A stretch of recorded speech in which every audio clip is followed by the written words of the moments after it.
अब सर अगर हम पंजाब की बात करें, आप भगवंत मान जी के कार्यकाल को कैसे देखते हो? क्या वो अच्छा काम कर रहे हैं? बड़े ही नासमझ नालायक लोग पंजाब को चला रहे हैं। No finances, no administration. और अगर जब तक भगवंत मान रहेंगे तो यही हाल रहेगा। लीडर ऑफ अपोजिशन, उनको बदनाम कर रहे हो आप। क्या आप आपको वो दे रहे हो? कांग्रेस ने क्या किया देश के लिए पता है आपको? न्यूक्लियर टेस्ट कांग्रेस की सरकार में हुए थे। कॉन्स्टिट्यूशन किसने दिया? कांग्रेस ने। तब तो भाजपा का नामो निशान नहीं था। सारे धर्मों का सम्मान किया कांग्रेस ने, कभी नहीं रोका कांग्रेस ने। अगर कांग्रेस रोकती, सिखों पर अगर कांग्रेस अगेंस्ट होती तो कांग्रेस आज सिख आज 3 करोड़ होते। रोक लग जाती मुस्लिमों की आबादी पे। ये तो रोक लगा रहे हैं, ये तो ऐसा गंद डाल रहे हैं देश के अंदर, हिंदू मुस्लिम कर दिया। अभी जिसके पास पैसा है वो जेल के अंदर बाहर वाली जिंदगी जी रहा है, और जिसके पास पैसा नहीं है वो उसके लिए जेल नरक है। आपका कहना बिल्कुल सही है, इसमें कोई दो राय ही नहीं है। देखो, जेल के अंदर बड़ी फैसिलिटीज़ आपको मिल जाती हैं, आपके पास पैसा हो। और हमारा देश इसी तरीके से बन चुका है कि पैसा फेंक तमाशा दे। इंडियन पिनल कोड से कर दिया भारतीय न्याय संहिता, नाम चेंज करा है बस, अंदर सेक्शन सेम है। इसके पीछे क्या रीजन है? कोई रीजन नहीं है, सिर्फ मोदी का इतिहास में नाम लिखा जाए कि मोदी ने अंग्रेजों का कानून चेंज कर दिया था। थ्री इडियट की जो फिल्म बनी सोनम वांगचुक पे थी, मिस्टर वांगड़ू थे जो उसमें थ्री इडियट में, तो वांगचुक थे वो। तो क्या क्या टेक्नोलॉजी उन्होंने दी, क्या क्या बच्चों को उन्होंने किया वहाँ पे स्कूल्स में। उनको 20 दिन के लिए सरकार ने भूखा रखा। सरकार ने एक दिन नहीं उसकी फिक्र करी। कि मुझे लगता है कि पंजाब को शिक्षित युवाओं की ज़रूरत है, दमदार युवाओं की ज़रूरत है, और राहुल गांधी के साथ जुड़ने की पंजाब के युवाओं को ज़रूरत है, क्योंकि वो देश का भविष्य है। पर आज भाजपा समझ लिया कि टिक्के पे हमारा पेटेंट हो गया, इस कलावे पे हमारा पेटेंट हो गया। ये भाजपा गलत फहमी निकाल दे अपने मन से कि ये टिक्का और ये कलावा हिंदू भाजपा के हैं।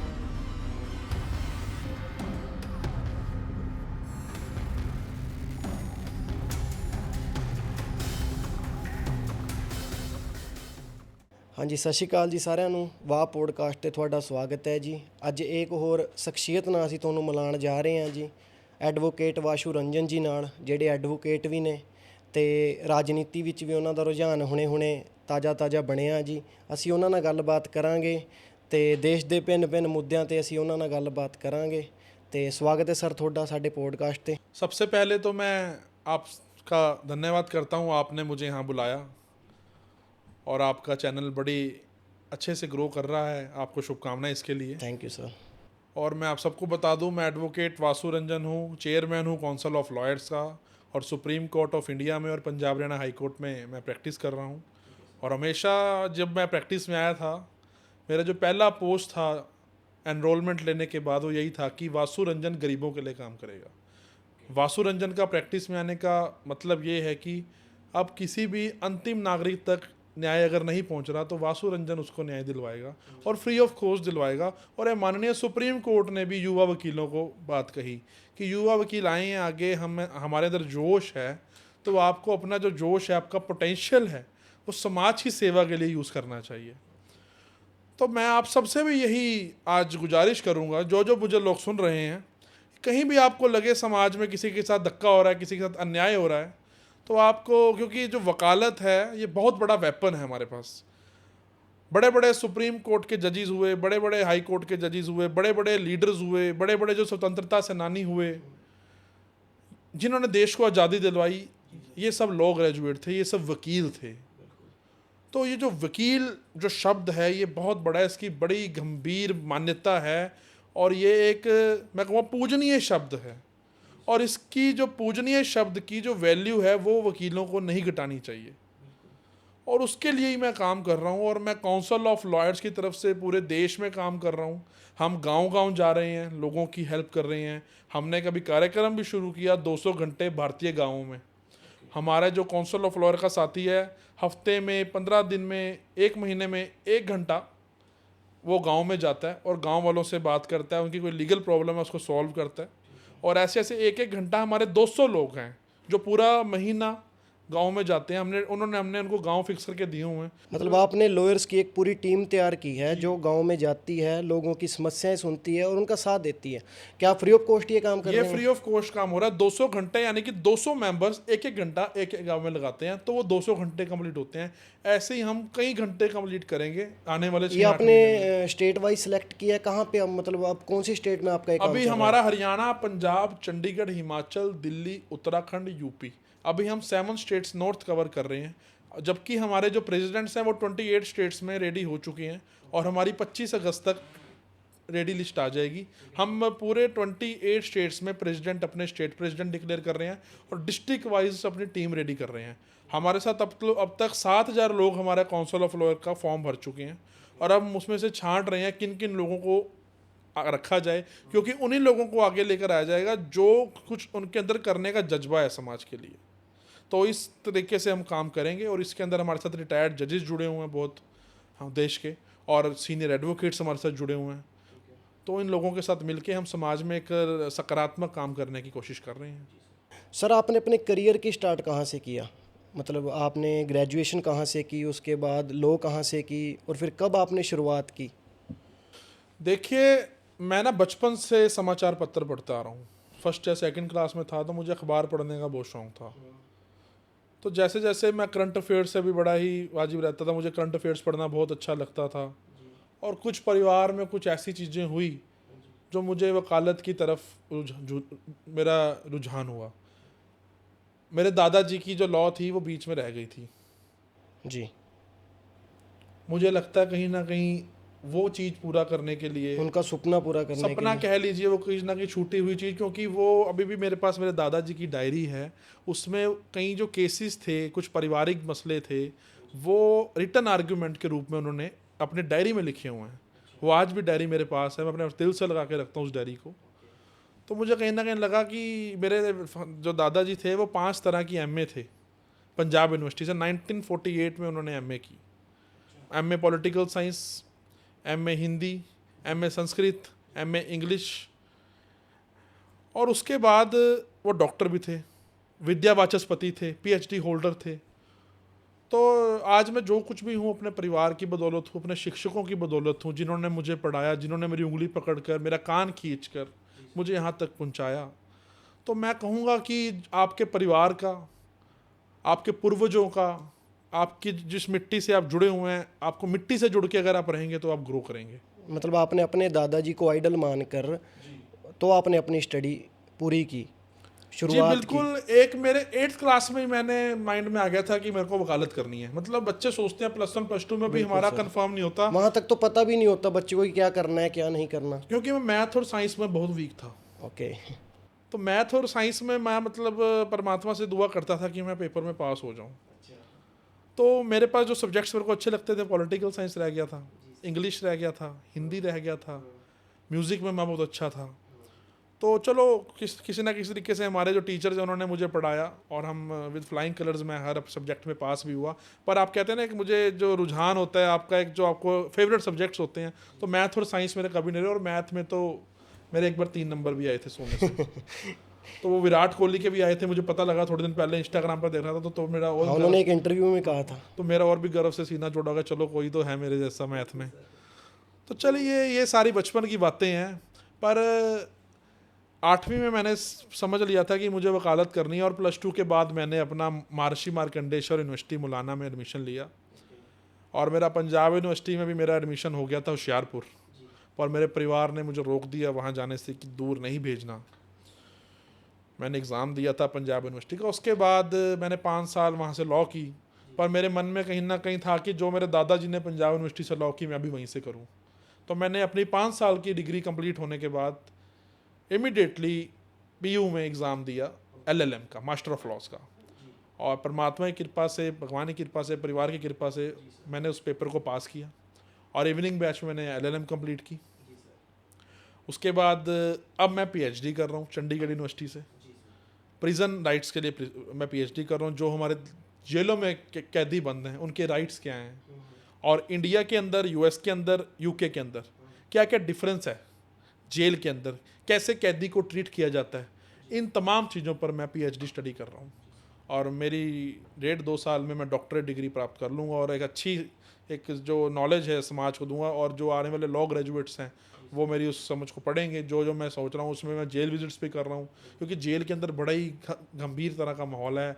लोगों के पास राइट, जैसे कह रहे हैं ना, फंडामेंटल राइट्स ही वहाँ पे वायलेट होते हैं जेल के अंदर। आप देखिए वहाँ टॉयलेट्स इतने गंदे, खाने को मतलब दाल में पानी। कहीं ना कहीं जेल के अंदर भी है कि ये चीज़ देखी जाती है, सुनने में भी आती है, भी जिसके पास पैसा है वो जेल के अंदर बाहर वाली ज़िंदगी जी रहा है, और जिसके पास पैसा नहीं है वो उसके लिए जेल नरक है। आपका कहना बिल्कुल सही है, इसमें कोई दो राय ही नहीं है। देखो, जेल के अंदर बड़ी फैसिलिटीज़ आपको मिल जाती हैं, आपके पास पैसा हो, और हमारा देश इसी तरीके से बन चुका है कि पैसा फेंक तमाशा देख।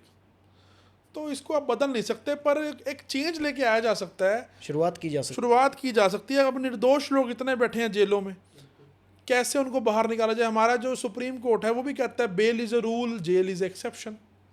वो सुप्रीम कोर्ट बोलता है बात, पर फिर भी आज कैदी भरे हुए हैं, कितने झूठे केसों में लोग भरे हुए हैं। पर मैं जितनी भी सरकारें हैं उनको मैं कहना चाहूँगा कि जेल के रख रखाव के लिए एक स्पेशल कमेटीज़ हर स्टेट में चीफ सेक्रेटरी के गाइडेंस में, लीडरशिप में बनाई जाएं, ताकि जेलों के अंदर अन्याय लोगों के साथ ना हो। क्योंकि जेलों में बड़ा अन्याय होता है लोगों के साथ, और वो व्यक्ति जिसने वहीं जेल में रहना है, ना तो वो आवाज़ उठा सकता है सुपरिटेंडेंट के खिलाफ, जेल सुपरिटेंडेंट के खिलाफ, ना वो अपनी आवाज़ अपने परिवार तक पहुंचा सकता है। और कई लोग इस परेशानी में आवाज़ दबा लेते हैं कि अगर ये बात मेरे परिवार तक जाएगी तो बाहर मेरा परिवार और परेशान होगा। तो कहीं ना कहीं बहुत चीज़ें होती हैं जो इंसान को रोक देती हैं। पर मैं चाहूँगा कि अगर किसी ने क्राइम करा है तो जेल को तो कहते हैं सुधार घर भी कहते हैं, सुधार गृह। किसी इसी समाज से आपको दूर रखा गया, इसीलिए रखा गया ना, आप एक अच्छी बाहर से नाते तोड़े जाते हैं बाहर से ताकि नाते तोड़े आप जाते हैं। शिक्षा ले सकें, वो सोच सकें कि एक्सेप्ट कर सकें, हाँ मैंने गलत किया तो मैं यहाँ पे हूँ। बिल्कुल, जेल का मतलब सुधार गृह। पर वहाँ आपको इस एटमोसफियर में रख दिया जाता है कि आप सुधरते नहीं हो, आप एक गैंगस्टर बन जाते हो, आप क्रिमिनल बन जाते हो गुस्से में, आपके अंदर पेशेंस खत्म हो जाती है। तो अगर वहाँ सर्विसेज ऐसी अच्छी मिलेंगी तो वो चीज़ नहीं होगी। कहीं ना कहीं ये चीज़ें भी देखी जाती हैं कि जैसे फ्रेशर्स हैं, वो जेल में गए, किसी कॉलेज में, यूनिवर्सिटी में या कहीं पे भी लड़ाई हो गई, वो जेल में चले गए अपनी सहूलतों के लिए। जैसे कि सुनने में आया, देखते भी हैं हम भी, जो बड़े गैंगस्टर हैं या जिन पैसे वाले हैं उनके पास अंदर फ़ोन भी हैं, वो फ़ोन भी यूज़ कर रहे हैं। उन चीज़ों के लिए उन्हें देखकर वो यंगस्टर्स उनके टच में आते हैं कि हमें फ़ोन यूज़ करने को मिलेगा, बाहर हम बात कर सकेंगे। तो कहीं ना कहीं वो और ज़्यादा बिगड़ रहे हैं, उनके लिंक में आ रहे हैं। आपको इस पे क्या लगता देखो, है? जेलों का माहौल बहुत ख़राब है, चाहे वो पंजाब की जेल हो, हरियाणा की जेल हो, तिहाड़ जेल हो, हर जगह मामले हैं। अफीम सप्लाई हो रही है, हीरोइन सप्लाई हो रही है जेल्स में, ऐसी खबरें आती हैं। हाँ, नशा देखा जा अंदर सकता के है। लोग ही, जेल के लोग ही पहुंचा रहे हैं, तो कौन कार्रवाई करेगा। तो हाई कोर्ट के जजेस हैं, इंस्पेक्टिंग जजेस होते हैं हर डिस्ट्रिक्ट के लिए। तो मैं निवेदन करूंगा हाई कोर्ट के उन जजेस से, वहाँ के डिस्ट्रिक्ट एडमिनिस्ट्रेशन से, कि जेलों के रख रखाव के लिए स्ट्रॉन्ग पॉलिसीज लेकर आने की ज़रूरत है। अब फ़ोन से दूर रखा जाता है, वेस्टडी जेलों में जब से आई है तो ये फ़ोन का इस्तेमाल भी कम हो रहा है।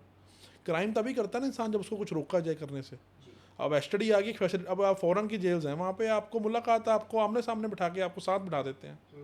यूपी की कुछ जेल ऐसी हैं जिसमें आपको आमने सामने परिवार को बिठा देते हैं। अब हमारे हरियाणा की जेल्स हैं, बीच में शीशा लगा हुआ है, एक टेलीफोन आपके पास है, लैंडलाइन एक मेरे पास है, हम दोनों टेलीफोन से बात उनके करें, जरिए शीशा। बात की जाती है। क्यों? जब परिवार से मिल रहा है, आपने जब एक मुलाकात का अधिकार दे दिया, तो ये कोई अंग्रेजों का राज थोड़ी है। कोई अगर कोई आपको पता है कोई हार्ड कोर टेररिस्ट है, कोई हार्ड कोर क्रिमिनल है, उसके लिए रोक दो। पर हर व्यक्ति को एक ही मापदंड से देखना, because 5 fingers are not equal, ये आप सबको पता है। तो उसी चीज़ से देखना उन लोगों को, तो फिर वो गुस्से में कुछ ना कुछ तो इंसान अपना जो उसका पेशेंस है वो ख़त्म होगा। तो जैसे अब एसटीडी आई, जेलों में फ़ोन आने कम हो गए। आप इंसान फ़ोन इसलिए लेता है परिवार से बात हो जाए, वकील से बात हो जाए, मैं अपनी बात बता सकूँ आज मेरे साथ ये हुआ। कई बार जेल में टॉर्चर होता है, अब जब से एसटीडी आई है टॉर्चर कम हो गया, क्योंकि वो रूल है वहाँ पे 2 बार आप बात कर सकते हो घर में एसटीडी में। वहाँ आपके पैसे लगते हैं, वो अपना जमा करवाइए आप एसटीडी की फ़ीस, तो आप बात कर सकते हैं। पर इन तमाम चीज़ों को रोकने के लिए पॉलिसी, स्ट्रॉन्ग पॉलिसी ज़रूरी है। अगर इसमें स्ट्रॉन्ग पॉलिसी ना आई तो ज़रूरत पड़ी तो काउंसिल ऑफ लॉर्ड्स की तरफ से मैं ऑनरेबल सुप्रीम कोर्ट में एक PIL फाइल भी करूँगा। आपने अपनी ज़िंदगी का पहला केस कब लड़ा? देखिए 2021 में मैं चंडीगढ़ आ गया था, और मैंने शुरुआत की थी senior advocate SK Garg Narwana ji के ऑफिस से। मुझे बहुत सिखाया नरवाना जी ने, उनके बेटे विशाल गर्ग जी ने। मतलब आपने प्रैक्टिस अपनी उनसे की? मैंने शुरुआत की थी, और मैं 9th सेमेस्टर में, जब कोरोना आ गया था उस समय, तो मैं 9th सेमेस्टर में चंडीगढ़ आ गया था। तो कोरोना के टाइम मैंने एग्ज़ाम दिए, तो मैं डिस्ट्रिक्ट कोर्ट्स में जाना शुरू कर दिया था मैंने 9th सेमेस्टर से ही। और मैं वैसे तो मैं सेकंड सेमेस्टर से कोर्ट जाना शुरू मैंने कर दिया था। मैं काफ़ी अटैच रहता था कोर्ट की प्रोसीडिंग से, डिस्ट्रिक्ट कोर्ट्स में भी, ट्रिब्यूनल्स में भी, हाई कोर्ट में भी, सुप्रीम कोर्ट तक मैं अपने उसमें गया, इंटर्नशिप्स की मैंने। तो उसके बाद मैं अनमोल सिद्धू जी जो हमारे हाई कोर्ट के 9 बार प्रधान रह चुके हैं, जिन्हें मैं मेंटर भी कहता हूँ अपना, उन्होंने सिखाया मुझे हाई कोर्ट में कैसे रहना है, कैसे चलना है, कैसे आपने आर्ग्यू करना है, कैसे आपने लोगों से मिलना जुलना है। क्योंकि अनमोल सिद्धू जी एक ऐसा नाम है हाई कोर्ट में जिनकी हर एक व्यक्ति इज्जत करता है। उनको मैं एक रोल मॉडल मानता हूँ अपना हाई कोर्ट के अंदर, क्योंकि वकीलों के अंदर एक जेलसी फैक्टर बड़ा मैंने देखा है। पर मैं ये मानता हूँ कि परमात्मा ने हर किसी का पेट लगाया। अगर आप मेरा पॉडकास्ट ले रहे हैं तो आपके पास भी व्यवसाय है कोई। अगर हाई कोर्ट में रोज़ 5,000 लोग आते हैं, तो मैं कहता हूँ परमात्मा ने, भगवान ने हर किसी को कोई ना कोई किसी काम से नवाजा है कि आज आपकी ड्यूटी ये है। और जब मेहनत इंसान करता है तो वो बढ़ता भी है, और मेहनत भगवान। मतलब आपका मानना ये है कि जैसे दूसरी फील्ड कोई भी लगा लो, सिंगिंग लगा लो, या एक कोई आर्टिस्ट है, मूवी करता है, एक्टर है, जैसे उनके उनके बीच में एक जेलसी फैक्टर है, यही फैक्टर एक वकीलों के अंदर भी है। दिखता है कई बार कि इस पे काम ज़्यादा है, इस पे काम है। पर मैं कहता हूँ कि अगर उसकी लकीर लंबी है तो उसकी लकीर इरेज नहीं करनी, मिटेनी नहीं है, अपनी लकीर को और लंबा करना है, अपनी बढ़ाओ। और वही मेरी ग्रोथ का कारण है। वही मेरे फैमिली ने, मेरे मेंटर्स ने मुझे सिखाया, और आज मैं उसी लाइन पे चल रहा हूँ। और जो भी मुझे यंग एडवोकेट सुन रहा है वो भी इसी लाइन पे चले। हमने जेलसी नहीं करनी, उस पर इतने केस आ गए तो हमारे पास नहीं है, उस पर ऐसे केस आ गए, वो तो ये सेटिंग करके केस ले आया। देखिए, हर किसी के पास अपनी तरीके का काम आ रहा है, हर तरीके से अपना काम कर रहा है, हर कोई मेहनत कर रहा है। मैं ये पहले कहीं मुझे यूथ मिलता है ना कोर्ट का कि यार देखो वो तो ऐसे केस ले आए, सिफारिश से केस ले आए। मैं नहीं मानता इन चीज़ों को। जब आप मेहनत करोगे, घर से निकलोगे, पसीना बहाओगे, तो कोई ताकत नहीं आपको रोक सकती आगे बढ़ने से। चाहे आप बड़े से बड़े किसी के ऑफिसर्स के बेटे हो, जज के बेटे हो, कोई फ़र्क नहीं पड़ता उस चीज़ से। जब आपकी काबिलियत आपकी आगे आएगी ना, तो आपको लोग पूछेंगे, आपके लोग पीछे भागेंगे। 3 इडियट का डायलॉग भी था, काबिल बनो, काबिलियत आपके पीछे जक मार के पीछे आएगी। तो काबिल अगर आप हो तो आपको देखो कहीं से भी ढूंढ लेंगे। अब सोनम वांगचुक हैं, उनका अगर हम जिक्र करें तो कितने काबिल व्यक्ति हैं वो, क्या क्या उन्होंने देश को दिया। 3 इडियट की जो फिल्म बनी सोनम वांगचुक पे थी सारे, वो मिस्टर वांगड़ू थे जो उसमें 3 इडियट में, तो वांगचुक थे वो। तो क्या क्या टेक्नोलॉजी उन्होंने दी, क्या क्या बच्चों के लिए उन्होंने किया वहाँ पे स्कूल्स में। उनको 20 दिन के लिए सरकार ने भूखा रखा, सरकार ने एक दिन नहीं उसकी फिक्र करी, जो गलत बात है। और एट द एंड भी उन्हें धक्के से उन्हें वहां से उठा के ले जाया गया। देखिए, वो हाई कोर्ट ने PIL में ऑर्डर किए थे क्योंकि उनकी तबीयत बड़ी ख़राब हो रही थी, उनको हॉस्पिटल लेकर जाया गया, क्योंकि वो एसेट है हमारे लिए। मिस्टर वांगचुक एसेट है वो इंडिया की। तो कहीं ना कहीं सरकार को उठाने से पहले उनसे बात पूछनी चाहिए थी ना, किस कारण वो देखिए, वहाँ पे बैठे हैं। वो बड़े ही वहाँ पर बैठ गए थे कि मैं नहीं उठूंगा, क्योंकि जो भूख हड़ताल बैठा व्यक्ति देश के लिए बैठा था, बच्चों के लिए बैठा था। अगर वो ऐसे हटते ना, वो हट सकते थे। और उन्होंने बड़ा अपना, मतलब मैं सोनम वांगचुक को सल्यूट करूंगा कि वो कैसे बच्चों के लिए बैठे रहे। और अगर ये आज लड़ाई बच्चों ने जीती है, धर्मेंद्र प्रधान ने इस्तीफा दिया है, तो इसमें सोनम वांगचुक सबसे मेन बिल्कुल लीडर, उनका बहुत बड़ा है, बहुत बड़ा योगदान है। है पूरे उनका। युवा, देश के युवाओं को उन्होंने एक अच्छा ऐसा प्लेटफॉर्म दे दिया कि आप थ्रू प्रोटेस्ट कोई भी सरकार से बात बना सकते हैं, क्योंकि सरकार बनाते ही हम सरकार बनाते हैं। हम सरकार से, अगर कोई सरकार गलत कर रही है बताएंगे। और एक पंजाबी की कहावत है, हक मंगिया नहीं मिलते, मुंह तो खोए जाते ने। तो ये युवाओं ने, वांगचुक ने, चाहे वो दीपके हों, चाहे उनके साथ अन्य टीम हो, चाहे वो देश के नेता प्रतिपक्ष राहुल गांधी हों। राहुल गांधी तो पूरे 4 दिन में ही देश में पूरे तहलका मचा दिया। जब उन्होंने PM हाउस के बाहर धरना दिया तो पूरे देश में खलबली मच गई। जो नाक पे उनके चोट लगी तो पूरे देश में खलबली मच गई, राहुल गांधी के ऊपर हमला। तो शर्म करनी चाहिए सरकार को, मैं तो कहूँगा, जो राहुल गांधी पर हमला हुआ है।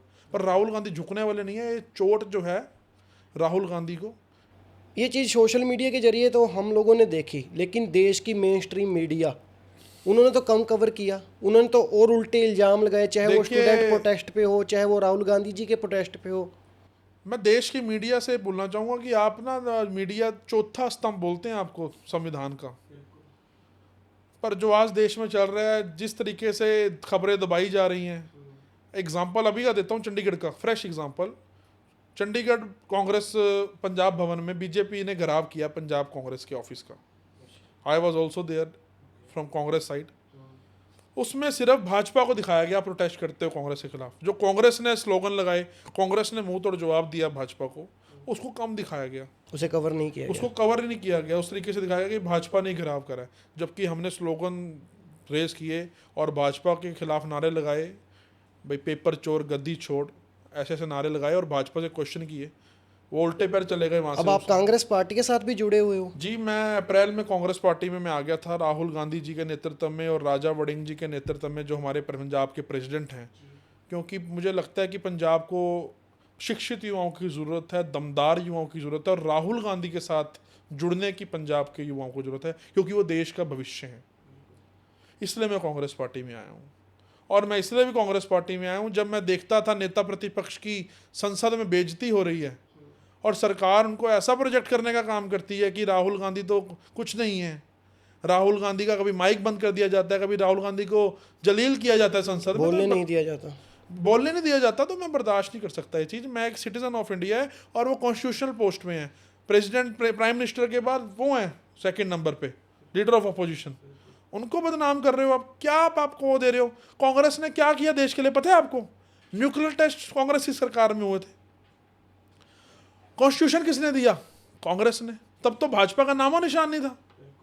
सरदार वल्लभ भाई पटेल कौन थे जिनकी मोदी जी ने मूर्ति बनाई और श्रेय लिया कि हमने सरदार पटेल की सोच पर पहरा दिया? मोदी जी, आप हिस्ट्री के पन्नों को पढ़ो। सरदार वल्लभ भाई पटेल ने अश्वमेध यज्ञ किया था 565 रियासतों को इकट्ठा करने के लिए, अखंड भारत बनाने के लिए। अगर आज हम भारत में रह रहे हैं ना, आज भारत अखंड है, तो ये वल्लभ भाई पटेल के कारण है। वो कांग्रेस के डिप्टी प्राइम मिनिस्टर थे और आरोप लगाया जाता है कि नेहरू को आगे कर दिया गया, उस वल्लभ भाई पटेल को पीछे कर दिया गया। पर वल्लभ भाई पटेल ने किया क्या था? He was Congress man. कभी ये मोदी जी बोलेंगे अपने मुंह से? कब तक भाजपा कांग्रेस को तोड़ मरोड़ के तथ्य बताती रहेगी? आईआईटी किसने बनाए? कांग्रेस ने बनाए। शीला दीक्षित के राज में कितने दिल्ली में मेट्रो आए, फ्लाईओवर बने, एक नहीं टूटा आज तक। नितिन गडकरी के राज में देख लो कितने आपको पुल टूटे हुए दिखेंगे। दुनिया की खबरें आप गूगल खोल लो कि आज कितने वो टूट गए हैं। तो ये सारी चीज़ें लोग समझ रहे हैं। कितना दबा लोगे, कितना छुपा लोगे? आप नहीं दिखाओगे, आप जैसे भाई दिखा देंगे सोशल मीडिया पे। आज सोशल मीडिया के कारण कांग्रेस जनता पार्टी का जो प्रदर्शन था वो इतना स्ट्रांग हो गया। बिल्कुल, कहीं ना कहीं वो सोशल मीडिया के कारण ही हुआ, क्योंकि ट्विटर पे, इंस्टाग्राम पे रील्स इतनी वायरल होगी, और जो निकले मेन स्ट्रीम मीडिया से निकले लोग थे, अजीत अंजुम हो, ये अभिनव हो, न्यूज पिंच वाले जो वेल टॉप में थे, और कैसे इन्होंने गंद डाल दिया हिंदू मुस्लिम। वहां भी इरफान के खिलाफ, जो इरफान है लड़का जिसने वहां पे इतना बोल रहा है, वो कॉन्स्टिट्यूशन के बारे में बोल रहा है, उसको कॉन्स्टिट्यूशन याद है पूरा। बिल्कुल, शायद हमें भी याद ना हो, देश के बहुत लोगों को याद ना हो। बिल्कुल। उसके कल राहुल गांधी जी गए, और राहुल गांधी जी जब उसके घर गए तो पूरे देश में एक माहौल ऐसा बना कि राहुल जी जो हैं वो हिंदू, मुस्लिम, सिख, ईसाई हर वर्ग के साथ हैं। कांग्रेस की सरकार रही देश में 60 साल, कहते हैं ये। मैं पूछना चाहूँगा, आप डाटा निकाल लो भाई जी, हिंदू 30 करोड़ थे उस समय। बिल्कुल, 1947 में जब विभाजन हुआ, ना तो हिंदू को दबाया गया। हिंदू 2011 का जो सेंसस हुआ उसमें 96-97 करोड़ हिंदू हो गए। आज आबादी हमारी 120 करोड़ प्लस होगी, जो फ्रेश पॉपुलेशन सेंसस होगा। सिख कितने थे? 57 लाख। कितने हैं आज? 3 करोड़। मुस्लिम कितने थे? 1.5-2 करोड़। आज कितने हैं? 17-18 करोड़। क्रिश्चियन कितने थे? वो भी आज 7-8 करोड़ है। तो कांग्रेस ने कभी किसी को रोका नहीं, सारे धर्मों का सम्मान किया कांग्रेस ने, कभी नहीं रोका कांग्रेस ने। अगर कांग्रेस रोकती सिखों पर, अगर कांग्रेस अगेंस्ट होती, तो कांग्रेस आज सिख आज 3 करोड़ होते। फिर तो रोक लग जाती वहां पे, सिखों की आबादी पे रोक लग जाती, मुस्लिमों की आबादी पे। ये तो रोक लगा रहे हैं, ये तो ऐसा गंद डाल रहे हैं देश के अंदर, हिंदू मुस्लिम कर दिया। मेरे यूनिवर्सिटी में दोस्त है मुस्लिम, तो मैं तो ऐसा कर दिया कि मैं बैठ नहीं सकता उसके साथ। कल मुझे एक लड़का मिला बेचारा, मैंने पूछा क्या नाम है आपका? उसने शर्माते हुए बोला मेरा टिक्का देख के, शोएब। डर उसके अंदर की, पता नहीं मेरे को लाइक करेंगे नहीं करेंगे, वासु मुझे लाइक करेगा नहीं करेगा, क्योंकि इसने तिलक लगा रखा है। ये तिलक, ये कलावा भाजपा ने नहीं दिया मेरे को, ये मेरे को मेरे परिवार ने दिया। ये मेरे को राम जी ने दिया है, जिनके साथ मैं जुड़ा हूँ बचपन से। जब मैं पैदा हुआ मेरे परिवार ने मुझे सिखाया मंदिर जाना है। अगर कोई सिख का बच्चा है वो उसको सिखा रहा है गुरुद्वारे जाना है। अगर कोई मुस्लिम का बच्चा उसको सिखा रहा है मस्जिद जाना है। अगर कोई ईसाई का बच्चा उसको सिखा रहा है गिरजाघर जाना है। तो ये परिवार देता है वैल्यू। पर आज भाजपा समझ लिया कि टिक्के पे हमारा पेटेंट हो गया, इस कलावे पे हमारा पेटेंट हो गया। ये भाजपा गलत फहमी निकाल दे अपने मन से कि ये टिक्का और ये कलावा हिंदू भाजपा के हैं, नहीं है। ये भाजपा के ना कभी थे, ये तो एक माइंड चेंज कर दिया लोगों का। 2004 तक लोग कांग्रेस के साथ थे, उन्हीं लोगों के अंदर माइंड चेंज करके उनको ऐसा दिखा दिया कि कांग्रेस देश की दुश्मन है। ऐसा नहीं है, लोगों का जो ब्रेन है वो चलना शुरू हो गया है। जो लोग राहुल गांधी को पप्पू बोलते थे, आज वो कहना शुरू हो गया कि यार ये पप्पू नहीं है। राहुल गांधी ने जब कोई बात की, रेलेवेंट बात की। राहुल गांधी ने राम मंदिर चोरी की बात 22 में लिख दी थी। राहुल गांधी ने E20 की बात 2022 में लिख दी थी। अब पेट्रोल आ रहा है, नितिन गडकरी जी आप व्हाइट पेपर इशू कर दो कि कोई गाड़ी खराब होगी, ट्रांसपोर्ट मिनिस्ट्री जिम्मेवार है। आप व्हाइट पेपर इशू कर दो, लोगों की गाड़ियां खराब हो रही हैं। आप तो 1 मिनट में इंटरव्यू में आके बोल देते हो कि कुछ नहीं खराब हो रहा, मैं खुद यूज कर रहाँ हूँ। आपकी महाराज 4-4 5-5 करोड़ की गाड़ियां हैं। ग्राउंड रियलिटी तो हो रहा है ना, ग्राउंड रियलिटी आप जाओ, आप चंडीगढ़ जाओ, दिल्ली जाओ, मार्केट में जाओ, आप जहाँ गाड़ियां नहीं, हम ठीक ये हो रही हैं। चीजें सोशल मीडिया में भी देख रहे हैं, लोग सर वीडियो बना रहे हैं। एक व्यक्ति झूठ बना सकता है, 2 व्यक्ति झूठ, हजारों वीडियोस नेट पे पड़ी हैं। तो गडकरी साहब को श्वेत पत्र जारी करना चाहिए और इंश्योरेंस कंपनी को लिखना चाहिए, अगर इस पेट्रोल से हमारी कोई गाड़ी खराब हो रही है तो इंश्योरेंस कंपनी क्लेम देगी। आज सारे फ्यूल जो चंक हैं वो खराब हो रहे हैं, लोगों के कचरा पैदा हो रहा है। तो ये जो सरकार है ना, ये थोपने का काम कर रही है। बस हमने करना है, हमारा नाम हो जाए, हमने ये किया था। हमारी IPC बदल दी वकीलों की, इंडियन पिनल कोड से कर दिया भारतीय न्याय संहिता, नाम चेंज करा है बस, अंदर सेक्शन सेम है। जो 506 था वो 66 बना दिया, जो 376 रेप था वो 64 बना दिया। ऐसे करके इन्होंने देश को दिखा दिया कि मोदी ने तो, अमित शाह ने तो। इसके पीछे क्या रीजन है? कोई रीजन नहीं है, सिर्फ मोदी का इतिहास में नाम लिखा जाए कि मोदी ने अंग्रेजों का कानून चेंज कर दिया था। आपने एक भी अक्षर उसमें अगर चेंज कर दिया तो वही अंग्रेजों का कानून है। क्या चेंज करा आपने उसमें, बताइए कितने पॉइंट चेंज है। अगर हम बैठ जाएं उस किताब को लेके दोनों को, तो 10% भी चेंजेस नहीं है उसके अंदर फालतू, बस सेक्शन चेंज कर दिए। कितना आज परेशान हो रही है कोर्ट्स, पता है आपको? जजेस कितना परेशान हो रहे हैं। एक बुजुर्ग व्यक्ति हाई कोर्ट के सीनियर एडवोकेट मुझे मिले, 50 सालों से वो एक चीज़ पढ़ते आ रहे हैं, A फॉर एप्पल हम 50 साल से पढ़ रहे हैं। अगर आप कह दो अब Z फॉर एप्पल है तो उसको बिठाने में ही हमें 5 साल लग जाएंगे। तो आपने अलग अलग धाराएं बना दी। अब कोर्ट के अंदर क्या प्रोसीजर शुरू करा फिर हमने इसको ईजी करने के लिए। अब BNS के सेक्शन के साथ हम ब्रैकेट में IPC भी लिखते हैं ताकि जज साहब की भी सहूलियत हो जाए। कई बार वकील साहब को याद भी नहीं रहता, उनकी भी सहूलियत हो जाए। पर फ़ायदा क्या है? क्या फ़ायदा था इसको बदलने का? नाम बदल देते, अंदर सेम रखते। कितनी किताबें चेंज हो गई, कितने लोगों की जो लाइब्रेरी थी वो चेंज हो गई। आने वाले 10 साल में कितना लोगों का चेंज होगा, कितनी किताबें लोगों की क्विंटलों के हिसाब से खराब होगी। नई सारी किताबें आई। कहीं ना कहीं वो यूनिवर्सिटीज और कॉलेजेस के बीच में भी वो चेंज करनी पड़ेंगी। सर सारी चेंज करनी पड़ेगी। हो सकता है किसी पब्लिकेशन एजेंसीज को फ़ायदा पहुंचाने के लिए करा हुई है। अब जो एक हड़ताल चल रही है LADC को लेके, वो क्या मामला है? मैं तो ये मानता हूँ जी, पता नहीं मोदी जी को क्या हो गया। मोदी जी देश में किसी को काम नहीं करने दे रहे। जंतर मंतर पर बच्चे बिठा दिए, प्रोटेस्ट हो गया। पहले दिन ही धर्मेंद्र प्रधान इस्तीफा दे देते, पर इन्होंने 25 दिन बिठा के रखे। पुलिस वहाँ बिठा के रखी। पुलिस ना थानों में थी, पुलिस कहाँ थी? सड़कों पे। ना किसी FIR पे कार्रवाई हो रही है, ना क्राइम पे कोई कार्रवाई हो रही है, ना कोर्ट में पुलिस जा पा रही है रिप्लाई के लिए, वो भी काम ठप। अब वकीलों का काम ठप करवा दिया। 30 दिन से पंजाब हरियाणा की अदालतें नहीं चल रही। कौन जिम्मेवार है? नरेंद्र मोदी। सारा काम रुका हुआ है। सारा काम रुका हुआ है 30 दिन से सर। 30 दिन से कोई सुनवाई नहीं हो रही। लोगों के केस हैं, लोग परेशान हैं, लिटिगेंट्स परेशान हैं। LADC ले आए, legal aid defence council system. हमारे इंडिया में डिस्ट्रिक्ट कोर्ट से लेकर सुप्रीम कोर्ट तक एक लीगल एड कमेटीज होती हैं। सुप्रीम कोर्ट की कमेटी है, हाई कोर्ट की कमेटी है, डिस्ट्रिक्ट कोर्ट की। अगर किसी भी व्यक्ति को लीगल एड चाहिए जिसके पास पैसे नहीं है, उसे कुछ मापदंड हैं, अगर आपकी जो इनकम है वो 1.5 लाख से कम है, तो आप लीगल एड के लिए जेन्युइन केस है आपका, लीगल एड आपको फ्री में मिलेगी, फ्री ऑफ कॉस्ट आपको एडवोकेट प्रोवाइड होगा। पर इन्होंने LADC को ये लेके आगे इंडिया में LADC लगा दिए इन्होंने पूरे पंजाब हरियाणा दिल्ली हर जगह पे। LADC क्या है? लीगल एड डिफेंस काउंसिल है। एक deputy legal aid defence council है। हर जगह 4-4 5-5 लोग अपॉइंट कर दिए, और वो लोग जेल में भी जा सकते हैं। जेल में उनका ऑफिस है, वो जाके जो उनके पास केस है उन क्लाइंट से, उन जाके जेल के जो कैदी हैं उनसे मिल सकते हैं। और अब इसमें देखने को ये आया कि कोर्ट जितने भी LADC हैं उनके प्रति बड़ी लीनियंट है। अगर कोई प्राइवेट एडवोकेट अपनी कोई बेल करवा रहा है तो उसको श्योरिटी देनी पड़ती है। श्योरिटी बेल बॉन्ड भरने पड़ते हैं। जब बेल हो जाती है तो श्योरिटीज भरनी पड़ती हैं कोर्ट में। तब आपको कुछ अपना कहते हैं, जैसे गिरवी रखते हैं ना, कोर्ट में कुछ जमा कराना पड़ता है कि हम ये कोर्ट में 2 लाख रुपए का एक्टिवा जमा करवा रहे हैं, 5 लाख की एफडी जमा करवा रहे हैं, हमें कोई बेल जमीन मिल की जाए, फर्द हो गई। फर्द हो गई। अगर कल को हम इसको बेल को जंप कर देते हैं, हम इस कोर्ट में नहीं आते, तो हमारी ये 5 लाख रुपए हम कोर्ट अपने पास रखे, जैसे कहते हैं कि सिक्योरिटी। तो एलएडीसी से कई केसेस में श्योरिटीज भी नहीं जज ले रहे, और जेलों में एलएडीसी जा रहे हैं, काम इकट्ठा कर रहे हैं। अब आप जेल में जा रहे हो, कैदी आ रहे हैं, आप एडवोकेट की ड्रेस में बैठे हो, तो वो तो व्यक्ति आपको खुदा समझेगा कि वकील साहब आ गए हैं, यही बचाएंगे जी, इनसे बात कर लेता हूँ।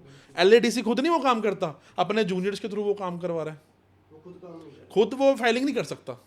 पर ऐसे केसेस आए हैं कि जो उनके जूनियर्स हैं, उनकी फाइलिंग एकदम बढ़ गई जेल के कैदियों की। किसी की 200 होगी, किसी की 150 केस फाइल हो गए, किसी के 300 हो गए। ये 23 में लागू हो गया था, पर अब इसके परिणाम थे अब सामने शुरू हुए, इसलिए वकील हड़ताल बैठे हैं। तो इस कानून को रद्द करना पड़ेगा। हमारे हाई कोर्ट में भी हड़ताल शुरू हो गई है, डिस्ट्रिक्ट कोर्ट्स में 30 दिन से चल रही है। तो मोदी जी पूरे देश में आप देख लो, ऐसे ही इनका ये काम है, इनका काम है उथल पुथल करना। पहले आईपीसी चेंज कर दी, अब ये इन्होंने हमारी एलएडीसी ले आए, उसके बाद ये दिल्ली पुलिस वालों को प्रोटेस्ट होते हैं, पहले दिन ही कर देते हैं वो धर्मेंद्र प्रधान का इस्तीफा। आखिरी में भी तो आपने वही किया। बहुत स्टूडेंटों को तंग किया गया, उनके ऊपर लाठी चार्ज हुए, कितना नुकसान हुआ। देखो, पता नहीं इनको या तो नींद से लेट जागते हैं, मेरे को नहीं पता इनके सलाहकार कौन ऐसा ही है। हम ये भी देख सकते हैं, जो फार्मर प्रोटेस्ट हुआ था, 2 साल तक किसान सड़कों पे बैठे रहे, 800 से ज़्यादा डेथ हुई किसानों की। शहीद हुए किसान, बिल्कुल शहीद बिल्कुल। हुए। और बाद में वो वापस लिए, एक वीडियो जारी करते हैं लास्ट में, और उसमें माफ़ी मांगते हैं, और एट द एंड कह देते हैं हाँ भी ये वापस लिया जाता है। देखो, पंजाब जो है ना, ये पीरों फकीरों की धरती है, पंजाब शहीदों की धरती है, पंजाब खाड़कुओं की धरती है, पंजाब गुरुओं की धरती है, पंजाब उस साहिबजादों की धरती है जहाँ पे खून डुला हुआ है हमारे गुरुओं का, हमारे साहिबजादों का।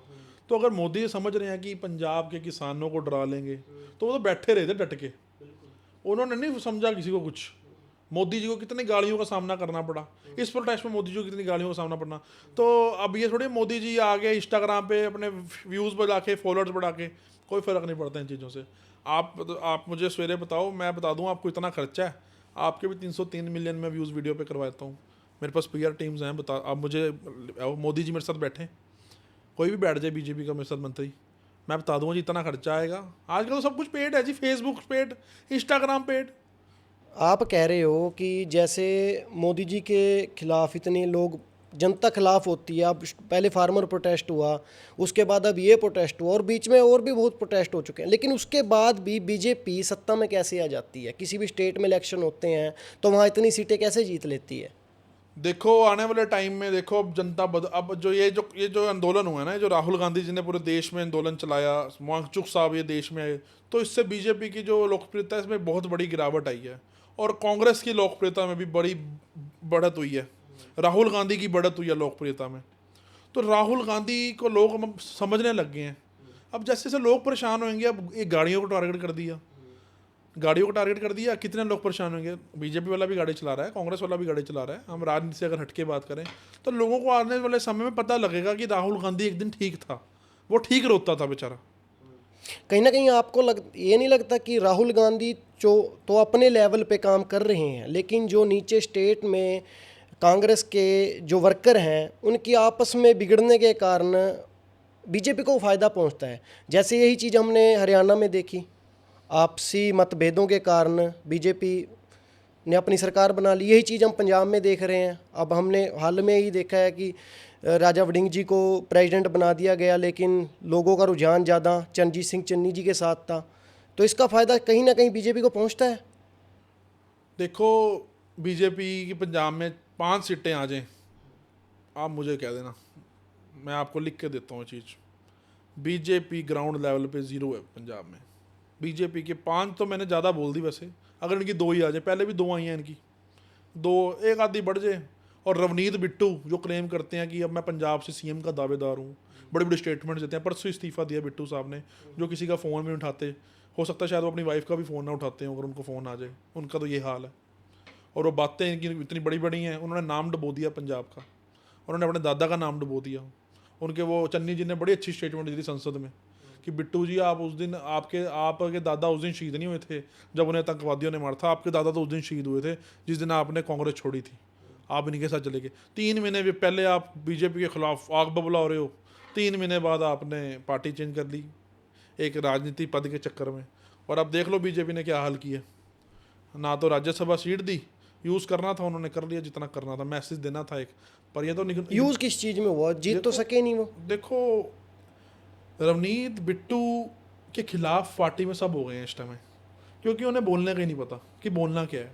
कई विवादित बार तो बयान उनकी देते अगर आप हैं। बाइट सुनो तो ऐसा लगता है वो कांग्रेस की सपोर्ट कर रहे हैं, उनको खुद ही नहीं पता कि बोलना क्या है। रवनीत बिट्टू का जो मानसिक संतुलन है ना, वो उनको कंफर्म ही नहीं हो पा रहा कि वो बीजेपी में है कांग्रेस में है, क्योंकि बीजेपी उनको अच्छी तरह एक्सेप्ट कर नहीं रही, क्योंकि उनको पता है कि इनके अंदर तो कांग्रेस का खून है। बीजेपी को पता है, बीजेपी को अच्छी तरह पता है। अब वो बिट्टू जी कह रहे हैं कि मैं आनंदपुर साहब से लड़ूंगा, लुधियाना से लड़ूंगा, जहाँ से बिट्टू जी लड़ेंगे ऐसा प्रचार होगा कांग्रेस की तरफ से। बिट्टू जी को हारने का मैं आज वो करता हूँ कि बिट्टू जी जीत के दिखा दें पंजाब से चुनाव। आज मैं बड़ी जिम्मेवारी से कह रहा हूँ, ये दावा कर रहे हैं आप? दावा कर रहा हूँ, मैं अकेला ही बहुत हूँ उनके लिए। बिट्टू जी ने कितने काम करे रेलवे के पंजाब में, बताओ।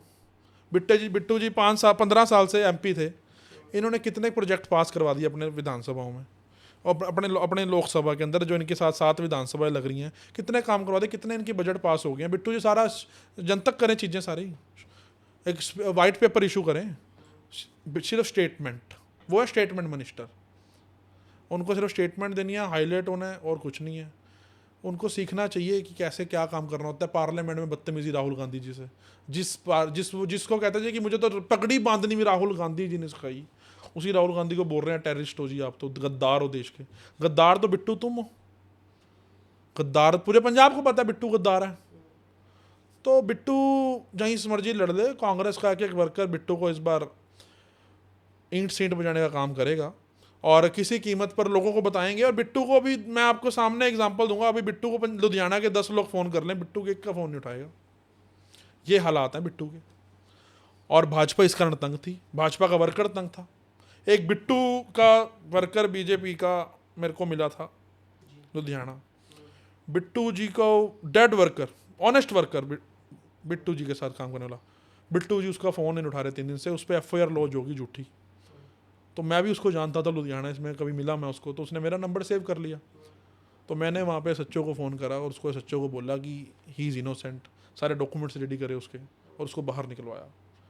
बिट्टू ने उसका पर फ़ोन नहीं उठाया उस मदद के टाइम। मतलब अब आप कहना चाहते हो कि बीजेपी ने बैक स्टेप पे कर दिया है बिट्टू जी को? सर लालपुरा खिलाफ बोल रहे हैं बिट्टू के, अभी सतलुज फिल्म पे बिट्टू के खिलाफ, अब दोनों लालपुरा भी खिलाफ हो गए, बिट्टू जी जो बोल रहे थे। तो वो चीज़ें हैं पार्टी के इंटरनल मुद्दों पर।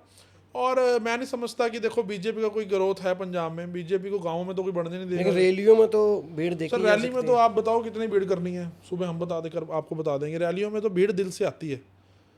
कांग्रेस की रैली में देखना लोग कैसे आते हैं। राहुल गांधी जब आते हैं पंजाब में, इस बार कितनी भीड़ थी।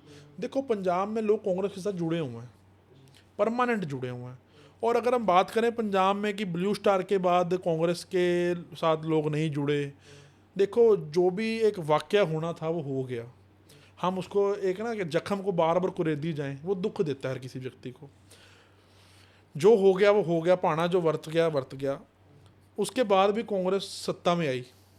2007 में कैप्टन साहब CM बने, 2017 में कैप्टन साहब CM बने। तो अगर पंजाब में कोई दुख होता, लोगों को कांग्रेस के खिलाफत कुछ होती, तो कांग्रेस सत्ता में ना आती, क्योंकि कांग्रेस का उसमें कोई इन्वॉल्वमेंट था नहीं। और अगर कोई इन्वॉल्वमेंट सिख समझते भी थे तो राहुल गांधी ने ओपनली माफ़ी मांगी पंजाब के सिखों से, और राहुल गांधी 10 बार माफ़ी मांगने के लिए तैयार हैं। राहुल गांधी का इतना बड़ा वो है, दिल है। राहुल गांधी ने गोल्डन टेम्पल, स्वर्ण मंदिर आके कैसे बर्तन धोए, कैसे वो सिक्खी के प्रति अपना झुकाव रखते हैं, पूरा पंजाब जानता है। और पंजाब में हजारों लाखों सिख कांग्रेस के साथ हैं।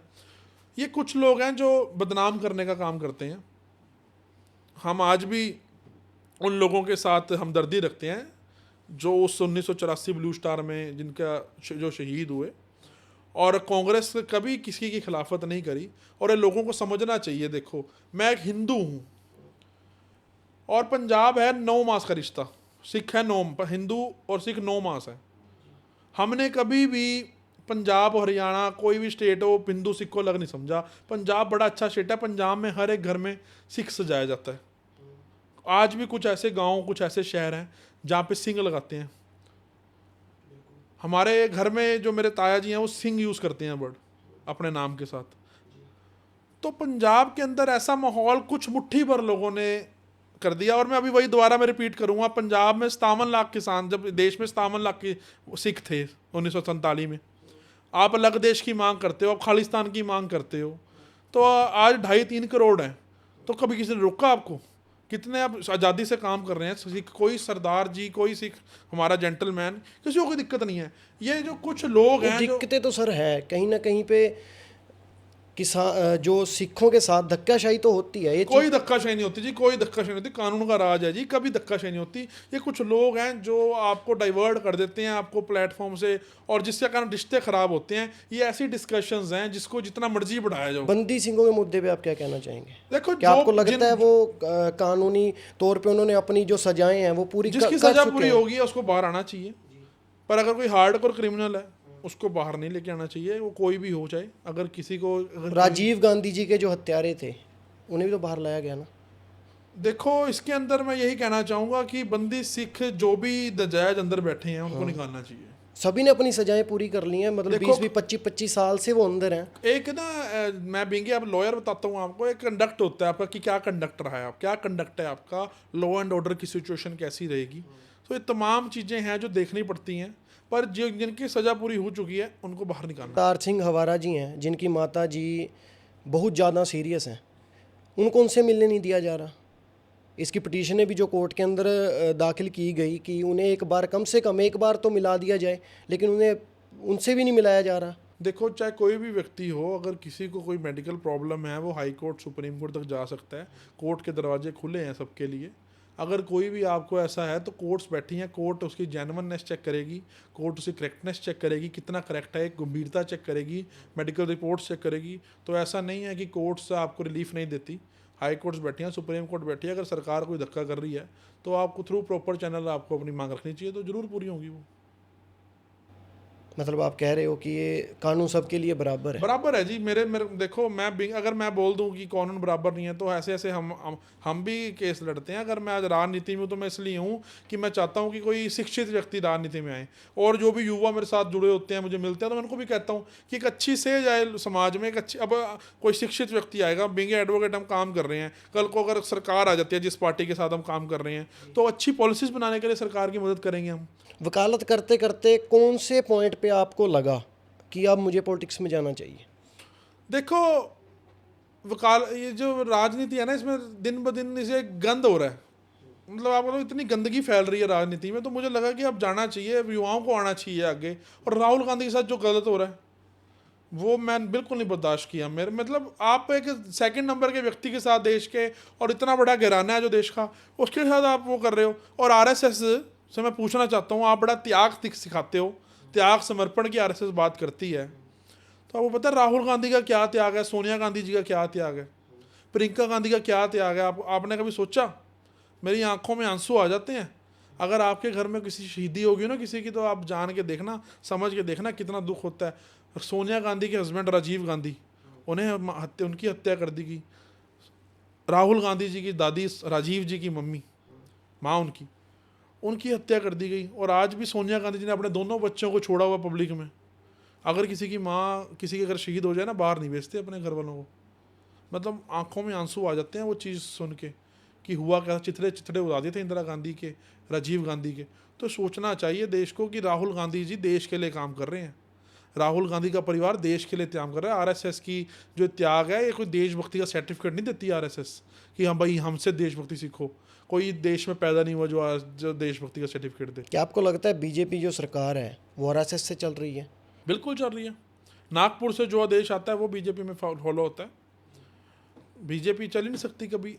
बीजेपी के अंदर इंटरनल इतनी लड़ाइयाँ शुरू हो चुकी हैं, मैं तो बड़े नज़दीक से इनको देखा हुआ है।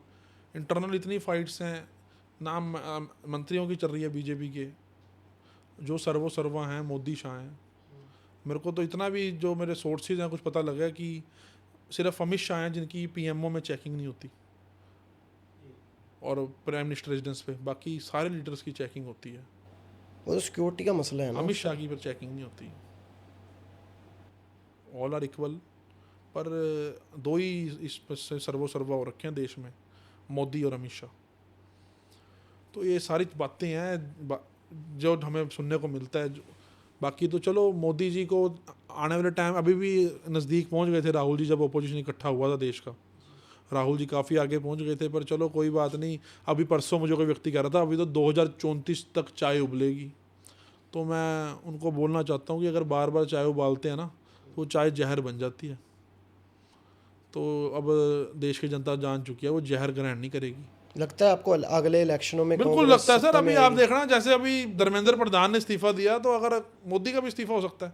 अब आप कहीं ना कहीं तो आप सोच सकते हो ना, अगर कोई बच्चे खड़े हो जाएं, अब मोदी जी थोड़ी है, ये तानाशाह थोड़ी चलेगी। तानाशाह है तो ये कर दो, वो कर दो, ऐसे कर दो।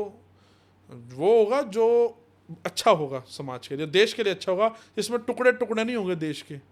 अगर मोदी जी ने सरदार वल्लभ भाई पटेल का इतना बड़ा स्टैचू लगाया गुजरात में, तो उनकी सोच पे भी चल लो मोदी जी आप। उन्होंने अखंड भारत बनाने के लिए अश्वमेध यज्ञ किया था, वो अश्वमेध यज्ञ श्री राम भगवान ने भी किया था, वो अश्वमेध यज्ञ किया था सर वल्लभ भाई पटेल ने, सेम यज्ञ। उन्होंने 565 रियायतों को जोड़ा था सात देश में एक करने के लिए। वो क्या उनकी सोच थी, क्या विजन था उस वल्लभ भाई पटेल का, उसीलिए उन्हें सरदार बोला। जो एक करे वो सरदार, जो एक करे वो सरदार। और पंजाब में जो मैं कहूँगा, जो पंजाब में सरदार हैं, एकता रखें, हिंदू सिख भाईचारे को मजबूत करें, क्योंकि गुरु साहब की फ़ौज है, ये साहिबजादों की फ़ौज है, जिन साहिबजादों ने मुग़लों से लड़ते हुए अपने शहीदी दी। आज मैं नतमस्तक हूँ, मैं हर साल जाता हूँ नवंबर में, जब साहिबजाद पो के महीने में जब वो ठंडी बुर्ज में रखा गया, तो मतलब कितना एक शहीद, एक कितना हमारे पास एक हिस्ट्री है हमारे पास देश के बच्चों के लिए। पर आज देश के बच्चों को क्या चाहिए? फिल्म चाहिए, नेटफ्लिक्स चाहिए। किसी ने नहीं देखा भगत सिंह ने। आपको नहीं लगता, आप जैसे कह रहे हो कि शहबजादों ने देश के लिए शहादतें दी, अगर हम एजुकेशन की बात करें तो आपको नहीं लगता कि पूरे देश के अंदर उनकी शहादतों के किस्से सुनाए जाने चाहिए? और कहीं ना कहीं जिन फ्रीडम फाइटरों ने अपनी बलिदान दिया इस देश के लिए, उनके बारे में कहीं ना कहीं किताबों से सब कुछ मिटता जा रहा है। देखो मैं तो कहूँगा क्लास के अंदर बाकायदा एक पीरियड होना चाहिए स्कूल्स के अंदर, +2 तक शहीदों की सोच के साथ जोड़ा जाना चाहिए। हर एक चैप्टर में भगत सिंह, राजगुरु, सुखदेव, लाला लाजपत राय, चंद्रशेखर आज़ाद, मंगल पांडे, अशफाकुल्ला खान, बटुकेश्वर दत्त, हमारे साहिबजादे, हमारे गुरु 10 गुरु, हमारे हिंदू गुरु, हमारे रामायण के बारे में बताया जाना चाहिए, महाभारत के बारे में बताया जाना चाहिए। रामायण आपको, हर एक धर्म एक शिक्षा देता है, ग्रंथ आपको, धार्मिक ग्रंथ कुछ ना कुछ शिक्षा देगा, चाहे वो कुरान है, चाहे वो गुरु ग्रंथ साहिब है, चाहे वो रामायण है, श्री वो रामचरितमानस है, श्री रामचरितमानस है, चाहे वो बाइबल है। अगर आप उसको ध्यान से पढ़ लें, जिस दिन आपने पढ़ ली, तो आपको कुछ ना कुछ वहाँ से शिक्षा मिलेगी। पर आजकल शिक्षा लेना कितने लोग चाहते हैं, मेन पॉइंट ये है। साहिबजाद, चार साहिबजादे, 2 ने मैदानों में शहीदी प्राप्त की, 2 ने दीवारों में चुनकर शहीदी प्राप्त की। कितना एक बच्चों को पता है साहिबजादों के बारे में? मैं देश के युवाओं को कहूँगा कि साहिबजादों के बारे में पढ़ो, जो भी मुझे सुन रहा है। वही मेरी क्वेश्चनिंग है ना, अगर स्कूल टाइम से बच्चों को वो चीज़ पढ़ाई जाए तो कहीं ना कहीं बच्चे उस चीज़ों को याद रखेंगे। बिल्कुल रखेंगे। देखो मुझे भी तो आज पता है ना, मैं हर वक्त यही एक गाइड जरूर करता हूँ किसी स्कूल तो ये कॉलेज काम में। तो कांग्रेस के टाइम में भी नहीं हुआ। देखो सर, ऐसा आप आरोप प्रत्यारोप लगाएं कि कांग्रेस, देखो कि ये ऐसी चीज़ें हैं जो मैं नहीं कहूँगा कि नहीं हुआ या हुआ, और अभी मेरे पास कोई ऐसा फैक्ट भी नहीं है ना, हम ऐसे हम विदाउट एनी फैक्ट हम ऐसी बात कर लें कि नहीं हुआ। देखो इन चीज़ों को आगे लेकर आना चाहिए। ये किसी पार्टी के लिए, पार्टी का दायित्व नहीं है, ये परिवार का ही दायित्व है, और स्कूल्स के लिए आना चाहिए। इसको लेके हम काम करेंगे आने में। अब ये मुद्दा उठा है, क्वेश्चनिंग आई है, तो इसको चेक करके सारा हम, अगर ज़रूरत पड़ी तो इस मामले में एजुकेशन मिनिस्टर से मिलेंगे देश के, कि एक क्लास के अंदर, क्लासरूम के अंदर एक पार्ट पीरियड इसका इंट्रोड्यूस किया जाए शहीदों को लेकर, ताकि बच्चों को पता लगे, 23 साल की उम्र में भगत सिंह ने फांसी के फंदे को क्यों चूमा, क्यों उसने लड़ाई लड़ी। अगर भगत सिंह सोचता कि कोई बात नहीं, हमने क्या जरूरत है, तो इस देश को शायद आज़ादी ना मिलती। तो ये तमाम चीज़ें हैं, इनको आगे लेके आना चाहिए। और हम जैसा जब यूथ आगे आएगा, जब विचार आएंगे, 4 लोगों से मिलेंगे, तो ज़रूर समाज में एक सकारात्मक एक पॉजिटिव चेंज आएगा। और इसमें कोई पार्टी लाइन से हटके मैं बात कर रहा हूँ, ये शहीदों के, सब शहीद तो सबके साझे हैं, ये तो हमारी विरासत है।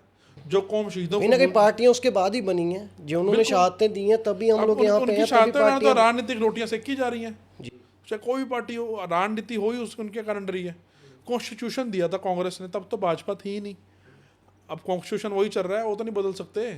क्या क्या डाल दिया उसमें, पूरे वर्ल्ड का एक कॉन्स्टिट्यूशन कंपाइल करके BR अम्बेडकर जी ने दिया देश को, जिसमें कांग्रेस के जो लीडर्स थे उस समय उस कमेटी में थे, संविधान की कमेटी में। तो इसको कांग्रेस को टारगेट करना हर समय कि इन्होंने देश के लिए ये किया वो किया, तो ये सिर्फ टारगेट है। असली सच्चाई लोग जानते हैं। कांग्रेस ने बड़े बड़े काम किए हैं। अगर आप देखो कांग्रेस ने क्या किया है, तो कांग्रेस मतलब स्पीच कह लो आप, इंटरव्यू छोटा पड़ जाएगा, समय कम पड़ जाएगा, पर कांग्रेस के काम गिनवाते गिनवाते घंटों लग जाएंगे। मैं ये कहना चाहूँगा। कौन सा ऐसा लीडर है जिसे आप अपना आइडल समझते हो? देखिए, सरदार पटेल को मैं आइडल समझता हूँ अपना। अगर कोई राजनीति की बात करें, जिन्होंने हमेशा जोड़ के रखा सबको, जिन्होंने एक यज्ञ किया। और अभी जो हमारे नेता प्रतिपक्ष हैं राहुल गांधी, जो लड़ रहे हैं, जो इतने आंधी तूफान के बाद भी, मोदी लहर के बावजूद भी देश में लड़ रहे हैं, वही हमारे आइडल हैं। राहुल गांधी नेता हैं हमारे, और राहुल गांधी के पीछे पीछे हम चल रहे हैं। और राहुल गांधी के लिए पानी में आग लगाने का काम मैं वासु रंजन कर सकता हूँ आज की डेट में। और राहुल गांधी जी के साथ पूरे देश को जोड़ूंगा। ये नहीं कि पंजाब तक सीमित रहूँगा, पूरे भारत में राहुल जी को मजबूत करने के लिए मुहिम छेड़ूंगा। चाहे वो मेरी लीगली लड़ाई हो, कांग्रेस को जब जब मेरी लीगल वे से जरूरत पड़ेगी तब, और कांग्रेस को जब राजनीतिक रूप से जरूरत पड़ेगी तब, कांग्रेस को स्ट्रांगली पूरे देश में हम एक लेकर जाएंगे। और कांग्रेस की बात जन जन तक कांग्रेस के जो विचार हैं वो बताएंगे, जो सरकार ने दबा दिए। अगर सरकार समझती है कि मीडिया को एक तरफा करने से कांग्रेस कमज़ोर हो जाएगी, तो ऐसा नहीं है। लोग जाग चुके हैं। अगर मोदी जी की वीडियोस पे लाइक आ रहे हैं, तो आज राहुल गांधी को भी करोड़ों लोग देख रहे हैं।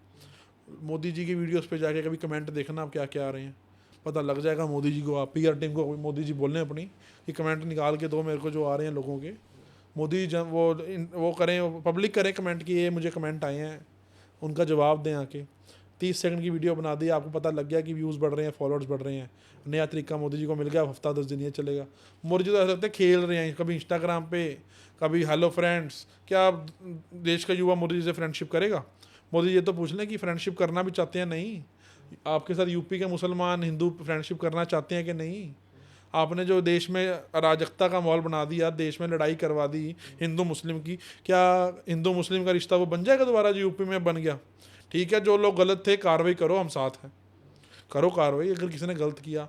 पर मुस्लिम को टारगेट करना, वही चीज़ एक परसेप्शन पब्लिक में लेकर जानी, आपको लगता है सारे मुसलमानों को जो एक ही तराजू में तोला गया है? बिल्कुल तोला गया। अशफाक उल्लाह खान की शहादत को भूल गए मोदी जी। मैंने परसों, मुस्लिम व्यक्ति मेरे साथ थे, मैंने बढ़िया लाइव चलाया, वो काफ़ी लोगों ने शेयर, हज़ारों लोगों ने शेयर किया, देखा। तो मैंने उसमें बोला, ना हिंदू बुरा है ना मुसलमान बुरा है, हमारे अंदर इंसान बुरा है। मैं हिंदू, तू मुसलमान, तू पढ़ ले मेरी गीता, मैं पढ़ लूँ तेरा कुरान। मेरे मन में बस एक ही अरमान, एक ही थाली में खाना खाए सारा हिंदुस्तान। क्या ये सोच है भाजपा की? भाजपा के अंदर भी मिनिस्टर्स हैं। कभी मुस्लिम जो मिनिस्टर्स हैं उन्होंने आवाज़ उठाई मोदी जी के आगे कि ये आप क्या कर रहे हो? कभी कांग्रेस ने तो कभी नहीं ग्रो करने से रोका किसी को। कांग्रेस में आप डाटा उठा लो, मैंने अभी आपको डाटा बताया। हिंदुओं ने भी इक्वली ग्रो किया, माइनॉरिटी थी, मुस्लिम सिख मिनॉरिटी थी, इन्होंने भी इक्वली ग्रो किया। कम थे, पर आज की डेट में सिखों का पूरा सम्मान है देश में। कांग्रेस के अंदर भी सिख काम कर रहे हैं, बड़े बड़े लेवल पर सिख काम कर रहे हैं। दिल्ली में कांग्रेस से सिख चुनाव लड़ते हैं, यूपी में सिख चुनाव लड़ते हैं, पंजाब में देखो देश के प्रधानमंत्री भी सिख रहे हैं। देखो सबसे बड़ी मनमोहन सिंह जी। इससे बड़ा कांग्रेस क्या दिखाएगी कि हम सिखों के साथ हैं? कांग्रेस ने कभी देश में एक सेकुलर एक छवि रखी है? कांग्रेस ने कभी हिंदू सिख मुसलमान, मेरे को नहीं सुनने में, 14 से पहले आपने कभी सुनना नहीं होगा।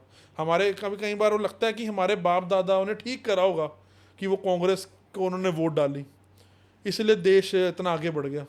कभी तो ऐसा लगता है कि उनकी सोच ठीक थी। और आने वाले टाइम में ना ऐसा होगा कि आने वाले लोग से ये लोग भी छुपाया करेंगे कि लोग कि हम मोदी को सपोर्ट करते थे किसी टाइम में। एक ऐसा टाइम भी इस देश में आएगा, आप ये नोट करके रख लो मेरी बात। तो देश में बदलाव आएगा, बदलाव हमेशा आता है। जब अति हो जाती है तो बदलाव जरूर आता है। अब अति हो गई थी, देखो मोदी जी के खिलाफ कैसे युवा आए, चंडीगढ़ में प्रदर्शन, दिल्ली में प्रदर्शन, यूपी में प्रदर्शन, राजस्थान में प्रदर्शन, हर जगह मोदी के खिलाफ नारे। हमारी युवतियाँ कितने गलत बोला। और एक मैं बात जरूर कहूँगा, आर्मी के खिलाफ जिसने भी कांग्रेस जनता पार्टी के प्रोटेस्ट में बात की है, कोई भी व्यक्ति जो आर्मी के खिलाफ अगर वो बोला है, तो पार्टी लाइन से ऊपर उठकर उसके खिलाफ मैं कार्रवाई करवाने का काम करूँगा। अभी वो दोनों को आइडेंटिफाई नहीं कर पा रहा मैं, जिनकी वीडियो कॉल चैनल्स पे आ रही थी। कोई भी मेरा ये पॉडकास्ट सुन रहा हो, मैं आपको फ़ोटोज़ भी दूंगा, आप लगाइएगा मेरे को, मेरी आईडी पर, मेरे नंबर पर 9491722000। उन दोनों की पहचान बताओ, उनको जेल के सलाखों के पीछे पहुंचाने का काम करूँगा। भारतीय सेना का अपमान किसी कीमत पर नहीं सहा जाएगा। भारतीय सेना हमारे सर का ताज है, और भारतीय सेना के खिलाफ कुछ उस प्रोटेस्ट में घुसकर सारे युवाओं को बदनाम करने का जिसने काम किया, जो हजारों युवा आ रखे थे उनको बदनाम करने का काम किया, किसी कीमत पर नहीं करने दिया जाएगा। वो सेना हमारे सर की सरताज है, और उस सर के सरताज का जो मजबूती है वो हमेशा उनको दी जाएगी। और कुछ लोग अगर समझ रहे हो कि मैं कांग्रेस में हूँ, कार्रवाई नहीं करूँगा, कांग्रेस ने ही ऐसा करवाया, कांग्रेस उनका सपोर्ट करी है, कांग्रेस ने युवाओं की सपोर्ट करी थी, कांग्रेस ने उन बच्चों की सपोर्ट करी थी जो नीट में जिनका पेपर लीक हो गया, जो परेशान हो गए थे, जिनको अपना कोई आगे फ्यूचर नहीं दिख रहा था। कांग्रेस कभी किसी आर्मी के बोलने वाले के ना खिलाफ ना साथ थी, ना साथ है, ना साथ रहेगी। राहुल गांधी जी क्यों नहीं गए वहाँ पे प्रोटेस्ट में? देखिए, राहुल गांधी जी ने कार्रवाई करी, कांग्रेस के लीडर्स गए, पवन खेड़ा जी गए, दीपके को सपोर्ट किया, उनका हालचाल जाना, सोनम वांगचुक के को सपोर्ट किया। राहुल जी पूरे देश में अपना काम कर रहे हैं, बच्चे सपोर्ट कर रहे हैं, राहुल जी ने पूरा सपोर्ट दिया। इंडियन यूथ कांग्रेस ने वहाँ पर पानी पहुँचाने का, खाना पहुँचाने का काम किया, और यूथ कांग्रेस ने अपने दफ्तर खोल दिए बच्चों के लिए। अगर आपको पुलिस कोई तंग करती है तो रायसीना रोड पर दफ्तर खोल दिए। कौन कह रहा है आपको राहुल गांधी जी ने काम नहीं किया? राहुल गांधी जी ने दिन में 3 तो प्रेस कॉन्फ्रेंस की, मोदी जी के घर के बाहर धरना दे दिया। किस लीडर ने दे दिया आज तक मोदी जी के घर के बाहर? किस में दम हो गया? और मोदी जी ने क्या किया, वहां से उनको उठवा दिया। कहाँ तो अपोजिशन के लीडर को बुलाना चाहिए था अंदर आपको। ये हमारा देश है, अगर प्रधानमंत्री आवास के बाहर ओपोजिशन का लीडर चला जाए उसको अरेस्ट करवा देंगे वहां से। इस देश में रह रहे हैं हम। मोदी जी समझो, बीजेपी के लीडर समझो, आप किस तरफ इस देश को लेके जा रहे हो। तो आप लोग समझ रहे हैं, हमें कुछ बताने की जरूरत नहीं है। लोग बड़े सब देखते हैं, सोशल मीडिया पे सब चल रहा है, लोग बड़े वो हो चुके हैं। आने वाले वोट की चोट 29 में ही होगी अब तो, अब 24 के बाद तो बहुत कुछ हो गया। पता नहीं नायडू को और नीतीश कुमार को मोदी जी ने कैसे रोक के रखा है, वो तो परमात्मा जानता है, या इंटरनल बीजेपी के लोग जानते हैं, या हम जानते हैं। नायडू साहब से रोज़ बयान दिलवाए जाते हैं मोदी अच्छा काम कर रहे हैं, पता नहीं किस प्रेशर में वो काम कर रहे हैं।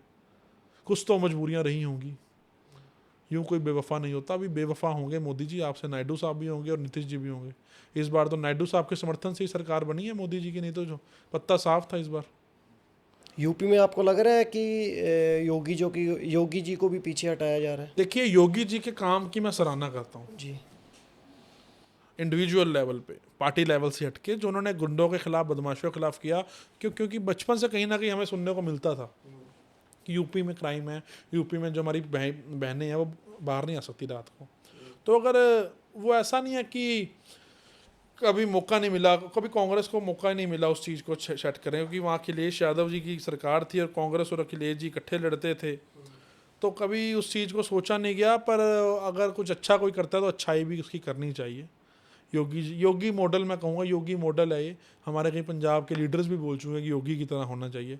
पर इसका मतलब ये नहीं है कि मैं भाजपा की सपोर्ट कर रहा हूँ, योगी की सपोर्ट कर रहा हूँ। एक वो काम करने का तरीका है, वो काम करने का तरीका कोई भी किसी से भी ले सकता है। अब सर, अगर हम पंजाब की बात करें, आप भगवंत मान जी के कार्यकाल को कैसे देखते हो? क्या वो अच्छा काम कर रहे हैं? बड़े ही नासमझ, नालायक लोग पंजाब को चला रहे हैं। सबसे पहले तो मैं ये कहना चाहूँगा, no finances, no administration, Punjab is equal to Punjab है आज की डेट में। और अगर जब तक भगवंत मान रहेंगे तो यही हाल रहेगा। बिजली फ्री दे दी आपने, फाइनेंसेस आपके पास है नहीं है, क्या फ्री दे के आपका काम चल जाएगा? अब मामा तीवा योजना थी, स्टे लगा दिया हाई कोर्ट ने 3 दिन पहले। पैसा कहाँ से जा रहा था? कि श्रमिकों के जो वर्कर्स हैं उनके अकाउंट्स में से, जो पंजाब के जो वर्कर काम कर रहे हैं उनका पैसा मामा तीवा योजना में ट्रांसफ़र हो गया था। हाई कोर्ट ने स्टे लगा दी, सरकार को नोटिस कर दिया, रिप्लाई मंगवाया हुआ है। तो बड़ी करप्ट सरकार चल रही है पंजाब में। और मैं कहूँगा, अगर आप दारा सिंह को कह दो उसके हाथ पैर बांध के भी तो कुश्ती लड़, तो वो कुश्ती नहीं लड़ सकता। ऐसे ही केजरीवाल ने पंजाब में कि भगवंत मान के हाथ पैर बांधे हुए हैं, उन्हें काम नहीं करने दिया जा रहा। बिल्कुल काम नहीं किया जा रहा। सारी सरकार दिल्ली से चल रही है, केजरीवाल सरकार चला रहे हैं पंजाब की।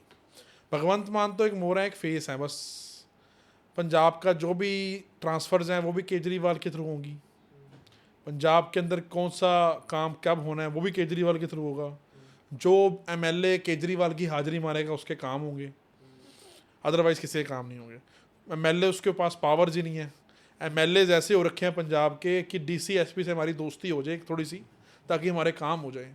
ये तो एमएलए की पावर कर दिया आम आदमी पार्टी के। इनको यही नहीं पता पंजाब चलाना कैसे है, हमारी पावर्स क्या है जो हम पावर एक्सरसाइज करते हैं। क्योंकि सबको पावर्स को बांध दिया, सबकी पावर्स को, किसी को भी तवज्जो नहीं दी गई पार्टी में। इनको लग रहा है कि 91 MLAs आ गए हैं तो पंजाब में सबको दबा के रखना है, नहीं तो कल को बिखर जाएगी। बिखर तो आम आदमी पार्टी चुकी है, नो डाउट। और पंजाब में कांग्रेस की सरकार बन रही है, इसमें भी कोई डाउट नहीं है। ये 101% कन्फर्म है कि पंजाब में कांग्रेस की सरकार आ रही है। दावा है जी मेरा, आप लिख के रख लो ये बात मेरी, कांग्रेस की सरकार बन रही है 2027 में। और ये सरकार कौन बनाएगा? भाजपा बनाएगी, आम आदमी पार्टी बनाएगी। मदद कौन करेगा? आम आदमी पार्टी और भाजपा। क्योंकि भाजपा और आम आदमी पार्टी फ्रेंडली मैच खेलेगी इस बार पंजाब में, जिसको कांग्रेस को इसका फ़ायदा होगा। कांग्रेस का वर्कर हर जगह मजबूत है, भाजपा का अभी वर्कर मजबूत नहीं है, भाजपा ग्राउंड लेवल मजबूत नहीं है। आम आदमी पार्टी तो लोग सिर्फ वेट कर रहे हैं कोड ऑफ कंडक्ट लगने की, क्योंकि लोगों में एक डर बैठ गया है। FIR जिन्होंने इतनी झूठी कर दी लोगों पे, लोगों को डराने का काम कर दिया, सरपंच लड़ा दिया आपस में गांव के, पंजाब में बड़ा बुरा माहौल कर दिया इन्होंने। अब इन्होंने परसों सफाई वालों पे लाठी चार्ज करा। जो लोग सफाई वाले सवेरे काम करते हैं, सफाई करते हैं शहर की, उन पे डंडे बरसा दिए शाम भगवंत मान ने। शर्म करो, डूब मरो, मैं तो कहूँगा भगवंत मान। सफाई कर्मचारी हमारे सर का सरताज हैं। अगर सफाई वाले 2 दिन ना आए ना, हमारे शहर का नाश हो जाए, हमारे पंजाब के शहरों का नाश हो जाए। घुस के दिखाओ 2 मिनट गटर में, सफाई में। उनकी क्या मांगे हैं सफाई वालों की? वो अपने हकों की लड़ाई लड़ रहे थे, मार्ग को पक्का करो करो, वहाँ पे DSP बरनाला ने उन पर लाठी चार्ज कर दिया। हकों की लड़ाई लड़ रहे थे अपनी, तुम्हारे में और क्या फ़र्क रह गया मोदी सरकार में? तुम बड़ा बात करते हैं केजरीवाल और दिल्ली में मोदी ने ये कर दिया, तुम्हारे में और मोदी में क्या फ़र्क है? तुम्हारी सरकार में भी पेपर लीक हो रहे हैं, तुम्हारी सरकार में भी लाठी चार्ज हो रहा है, क्या फ़र्क है तुम्हारे में? तुम एक ही सिक्के के 2 पहलू हो। तो लोग समझ गए हैं बात। और जो मारा है ना इनको सफाई कर्मचारियों को, ये पंजाब की जनता जवाब देगी 2027 में। क्योंकि सफाई कर्मचारी जो वाल्मीकि समाज पे मेरे हमला हुआ है ना, वाल्मीकि समाज मेरा समाज है, ये समाज हिंदुओं का समाज है, ये ब्राह्मणों का समाज है। जो ब्राह्मण सवेरे पंडित जी होते हैं ना हमारे मंदिरों में, सबसे पहले वाल्मीकि जी की रामायण पढ़ते हैं उठ के, जो महर्षि वाल्मीकि ने लिखी हुई थी। ये उन पर हमला कर दिया। ये सारा हिंदू समाज साथ खड़ा है वाल्मीकि समाज के। वाल्मीकि समाज हिंदू समाज में आता है, पर हिंदू ये नहीं अपने को लगना समझे, छूत ना समझे पंजाब के जो सफाई कर्मचारी हैं। हम खड़े हैं, कांग्रेस साथ खड़ी है, और मैं खड़ा हूँ, समाज खड़ा है साथ उनके। वो उनकी लड़ाई लड़ेंगे। और जो DSP को सस्पेंड किया है, इसको सस्पेंड नहीं, इसको डिसमिस करवाएंगे इसकी वर्दी से, इसकी वर्दी उतरवाई जाएगी। जिसने हमारे भाईचारे पे, समाज पे, दलित भाईचारे पे चोट पहुँचाने का काम किया। ऐसे अफसरों की जरूरत नहीं है पंजाब को, किसी कीमत पे जरूरत नहीं है। और अगर कार्रवाई ना हो तो हाईकोर्ट भी जाना पड़ा सफाई कर्मचारियों के लिए, मैं जाऊँगा, क्योंकि ये सफाई कर्मचारी हमारा ताज हैं। अगर ये ना हो ना, नाश बच जाए शहर का, नाश। अगर 2 दिन सफाई वाला ना आए ना घर पे, कूड़ा कहाँ गिरोगे? भगवंत मान जी, हर किसी को एक ही तराजू से तोल रहे हो आप। पेपर लीक हो गया आपके सरकार में, कहो हरजोत बैंस और बलबीर सिंह को दें इस्तीफा। अब तो कोई तुम्हारा दीपके आंदोलन नहीं कर रहा। कहते हैं दीपके ने आपका केजरीवाल का आंदोलन को 21 में कंपेनर था उनका केजरीवाल का, तो दीपके साहब को भी मैं कहूँगा पंजाब में आकर आंदोलन करो। कांग्रेस तो कर रही है, यूथ कांग्रेस आज भी सड़कों पर थी। रोपड़ में आज यूथ कांग्रेस ने घेराव किया हरजोत बैंस का, और आने वाले दिनों में हम भगवंत मान का घेराव भी करेंगे। मांग की जा रही है इनके इस्तीफे बिल्कुल की जा रही है, इस्तीफा दिलवाने का काम करेंगे। उन्होंने कहीं ना कहीं एक इंटरव्यू में कहा भी था भी, अगर हमारे सरकार में ऐसा कोई काम होता है तो हम इस्तीफा। सर 6 पेपर लीक हुआ पंजाब में 2022 से अब तक, मेरे पास लिस्ट पड़ी है पूरी। अगर भगवंत मान आना चाहे मेरे से बहस कर लें। कल राजा वड़िंग जी हमारे पंजाब प्रधान है, उन्होंने पूरी स्टेटमेंट दी है। हमारी पूरी कांग्रेस एकता से काम कर रही है पंजाब में। आम आदमी पार्टी चुप, इन्होंने भी मीडिया को मोदी सरकार की तरह काम कर दिया है। सिर्फ वही दिखेगा, भगवंत मान लाइव है वही दिखेगा बस। इन्होंने इस तरीके से सारा काम कर दिया है, पर इनको ये नहीं पता कि मीडिया में दिखाने से काम नहीं चलते, ग्राउंड लेवल पे काम करना पड़ता है, जो कांग्रेस ने कर रही है। कांग्रेस कर भी रही है और कांग्रेस ने किया भी है। कांग्रेस का वोट बैंक चेक कर लो, जो कांग्रेस का वोट बैंक 17 में था परसेंटेज, वो आम आदमी पार्टी का 22 में था, तो सरकार बनी। अब ये उल्टा होएगा, तख्ता पलट होएगा। कांग्रेस द्वारा उस परसेंटेज पे आ जाएगी, आम आदमी पार्टी 17 वाले उस 22 वाले परसेंटेज पे आ जाएगी। जो कांग्रेस की 22 में वोट थी वो इस बार आम आदमी पार्टी की होगी, और हम बहुमत के साथ पंजाब में सरकार बना रहे हैं। राहुल गांधी जी के नेतृत्व में, चन्नी जी के नेतृत्व में, राजा वड़िंग जी के नेतृत्व में, बाजवा जी के नेतृत्व में, विजेंद्र सिंगला जी के नेतृत्व में, परगढ़ सिंह के नेतृत्व में, सुखपाल खैरा के नेतृत्व में, वेरका जी के नेतृत्व में, डैनी जी के नेतृत्व में पूरी कांग्रेस एक है। अभी आप गिनवा लो उंगली पे, आम आदमी पार्टी में कौन है? भगवंत मान, केजरीवाल, बस। राघव चड्ढा था, वो भाजपा में चले गए। अकाली में कौन है? बादल साहब, मजीठिया साहब, चीमा साहब, एक दो और लीडर्स हैं जिनको जानते हैं, आधों को तो नाम भी नहीं याद लोगों को। कांग्रेस में कितने लीडर्स हैं? और जिसमें से 15 तो चीफ मिनिस्टर कैंडिडेट है। चीफ मिनिस्टर का कैंडिडेट बनना, चीफ मिनिस्टर का कैंडिडेट आपको लोगों द्वारा कहना, यही एक लीडर की बहुत बड़ी जीत। कहीं ना कहीं ये आपसी लड़ाई का कारण भी यही है सर? नहीं सर, कोई लड़ाई नहीं है। हर किसी का हक है जो राजनीति में आता है। कोई चुनाव लड़ने के लिए आता है, कोई सीएम बनने के लिए आता है, कोई एमएलए बनने के लिए आता है, अपना बात रखने का हक है। और राहुल गांधी जी तक कोई कैसे किया जाए इतने सर लीडरों चेयर में से? किया जाएगा। लोग जिसको चाहेंगे वो सीएम बनेगा पंजाब का। अब चन्नी पंजाब में चन्नी हो रही है, तो राजा वड़िंग जी ने कभी चन्नी के नाम पे मना किया क्या? राजा वड़िंग जी तो खुद कह रहे हैं कि मैं सीएम का दावेदार नहीं हूँ। कभी चन्नी जी ने बाजवा जी के नाम पे मना किया क्या कि इनको सीएम बना दो? ये तो पार्टी लेवल की बातें होती हैं। तो ये तो जो लोगों की राय होती है वो परसेप्शन सामने आ जाती है, पार्टी के सर्वेज होते हैं मौके पे। तो हरियाणा में नायब सैनी का किसने बोला था? लोगों ने बोला था कि नायब सैनी को बनाओ। ये तो पार्टी के इंटरनल डिसीजन है, कोई लड़ाई थोड़ी है। सब एक है, परसों सब एक थे। चन्नी जी, प्रगट सिंह जी, राजा वड़िंग जी, सारे एक टेबल पे बैठ के केसरी वेणुगोपाल जी बात कर रहे हैं, बघेल साहब बात कर रहे हैं, सारे इकट्ठे हैं। ये तो कांग्रेस को कमज़ोर करने की सजा। इस जो लड़ाई से कांग्रेस कमज़ोर नहीं हुई। मैं तो ये कहूँगा कांग्रेस दिल्ली से लेकर पंजाब तक कांग्रेस का तहलका मच गया इस बात से। क्यों? कहाँ तो 6 दिन से भगवंत मान चल रहा था टीवी पे लाइव, कहाँ बघेल साहब के दौरे में कांग्रेस कांग्रेस कांग्रेस कांग्रेस, चन्नी के घर मीटिंग, राजा वड़िंग का बयान। तो ये तो कांग्रेस की तरफ लोगों का झुकाव हो गया। इसको तो मैं अच्छा मानूंगा, इसको मैं बुरा नहीं मानूंगा। पॉजिटिव है ये, कांग्रेस के लिए पॉजिटिविटी प्ले करेगी आगे आने वाले टाइम में। चन्नी साहब का कोई बयान नहीं आया। बीच के देखो कुछ, हर कोई व्यक्ति का कोई लीडर होता है, बीच में 2-4 लोग होते हैं जो आपके हमारा कहीं स्वीकार नहीं होता। देखो एक घर में 10 व्यक्ति हो ना, तो 10 के 10 व्यक्तियों की लग रहा है। वो पहले वही बता कि 5 फिंगर्स आर नॉट इक्वल। हर किसी का अलग एक सोचने का तरीका है।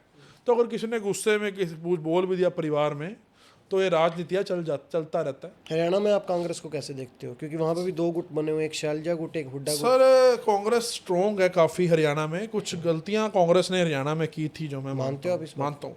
सर देश के युवाओं को आप क्या संदेश देना चाहोगे? देखो मैं यही संदेश देना चाहूँगा, संघर्षों के साए में इतिहास हमारा पलता है। जिस ओर जवानी चलती है उस ओर जमाना चलता है। देखो ये जो संघर्ष है ना, ये बहुत ज़रूरी है। भगत सिंह, राजगुरु, सुखदेव ने संघर्ष कर अपनी फांसी के फंदे को चूमकर इस देश में आज़ादी इस देश को मिली थी। चंद्रशेखर आज़ाद ने जब इस देश में अंग्रेज़ों के खिलाफ लड़ाई लड़ी तब इस देश को आज़ादी मिली। और जब साइमन कमीशन ने लाला लाजपत राय पर लाठियाँ मारी तो उन्होंने कहा था कि मेरे ऊपर पड़ने वाली एक लाठी अंग्रेजी हुकूमत के कफन में कील का काम करेगी। ऐसे ये जो लाठी मोदी ने मारी है ना युवाओं पर, ये भी कफन में उनके कील का काम करेगी मोदी के। और मैं ये कहना चाहूँगा, और मैं देश के मैं लोगों को और नेताओं को ये ज़रूर बोलना चाहूँगा, आज हमारा जो देश है ना, वो ज़्यादातर लोगों का खून खोलता है धर्म के नाम पर। जिस दिन इस देश का जो खून है लोगों का, वो अशिक्षा के नाम पर, भेदभाव के नाम पर, भुखमरी के नाम पर, बेरोजगारी के नाम पर खोलना शुरू हो गया ना, उस दिन ये देश तरक्की करना शुरू कर देगा। मैं ये कहना चाहता हूँ। और जो लोग मेरे साथ जुड़े हुए हैं, जो मुझे ब्लेसिंग देते हैं, जो मुझे आगे लड़ने के लिए मेरी पीठ थपथपाते हैं, उनको ये कहूँगा, मैं बहुत आगे तक जाऊँगा, पर जब मैं उस मुकाम पर पहुँचूँगा, मैं ये चाहता हूँ कि मैं अपने से आगे आपको पाऊँ। धन्यवाद। इसी के साथ मैं आप सबका धन्यवाद करता हूँ। और मैं अंत में यही कहना चाहूँगा, राजनीति एक अलग पहलू है। सबसे पहले मैं एक वकील हूँ, और किसी भी व्यक्ति को, समाज के अंतिम नागरिक तक, अगर कोई आपको प्रॉब्लम आ रही है, सरकार आपको तंग कर रही है, पुलिस किसी झूठी कार्रवाई में आपको परेशान कर रही है, तो एडवोकेट वासु रंजन निस्वार्थ भाव से मैं अपनी जिम्मेवारी ले सकता हूँ कि किसी भी व्यक्ति को नाजायज किसी के साथ नहीं होने दूंगा। जब तक मेरे सांस चल रही है, मेरे खून में अंतिम कतरा जब तक है। मेरा नंबर है 9491722000। गरीबों के लिए, किसी नाजायज़ अगर आपके साथ कोई कर रहा है तो एडवोकेट वासु रंजन पूरे देश में कहीं भी आपके साथ खड़ा मिलेगा। मैं इस पॉडकास्ट के माध्यम से ये जरूर जन जन तक आवाज़ अपनी पहुंचाना चाहूँगा। बहुत बहुत धन्यवाद सर आपका, आपने अपने कीमती समय से टाइम निकाल कर हमारे साथ बातचीत की। और हम भी चाहेंगे कि आप बहुत आगे जाएं, क्योंकि इस देश को अच्छे लीडरों की बहुत ज़्यादा ज़रूरत है, एजुकेटेड लीडरों की बहुत ज़रूरत है। इसके साथ आपका धन्यवाद करते हैं सर। और मैं अंत में कांग्रेस के लिए भी एक बात कहना चाहूँगा। जो लोग पूछते हैं कांग्रेस ने 70 साल में क्या किया, तो मैं कहना चाहूँगा कांग्रेस ने 70 साल में रेलवे बनाए, बैंक बनाए, IIT बनाए, और बीजेपी ने इन 15 सालों में क्या किया? उनको ठेके पर देने का काम किया, उनको प्राइवेट करने का काम किया। सेंट्रल बैंक तक बैंक देने की नौबत आ गई हमें ठेके पर। ये बीजेपी ने किया। मैं देश की जनता को बोलना चाहता हूँ। धन्यवाद। ਹਾਂਜੀ, ਧੰਨਵਾਦ ਸਾਰਿਆਂ ਦਾ। ਸਾਡੀ ਵੀਡੀਓ 'ਚ ਇੱਥੋਂ ਤੱਕ ਤੁਸੀਂ ਸਾਡੇ ਨਾਲ ਬਣੇ ਰਹੇ। ਅੱਜ ਸਾਡੇ ਨਾਲ ਐਡਵੋਕੇਟ ਵਾਸ਼ੂ ਰੰਜਨ ਜੀ, ਇਹਨਾਂ ਨਾਲ ਅਸੀਂ ਗੱਲਬਾਤ ਕੀਤੀ, ਪੋਲੀਟੀਕਲ ਮਸਲਿਆਂ 'ਤੇ ਗੱਲਬਾਤ ਕੀਤੀ, ਕਾਨੂੰਨੀ ਮਸਲਿਆਂ 'ਤੇ ਇਹਨਾਂ ਨਾਲ ਗੱਲਬਾਤ ਕੀਤੀ। ਇੱਦਾਂ ਹੀ ਤੁਸੀਂ ਸਾਡੇ ਨਾਲ ਬਣੇ ਰਹੋ। ਸਾਡੇ ਚੈਨਲ ਨੂੰ ਸਬਸਕ੍ਰਾਈਬ ਕਰੋ, ਲਾਈਕ ਕਰੋ, ਸ਼ੇਅਰ ਕਰੋ। ਬਹੁਤ ਬਹੁਤ ਧੰਨਵਾਦ। ਸਤਿ ਸ਼੍ਰੀ ਅਕਾਲ ਜੀ।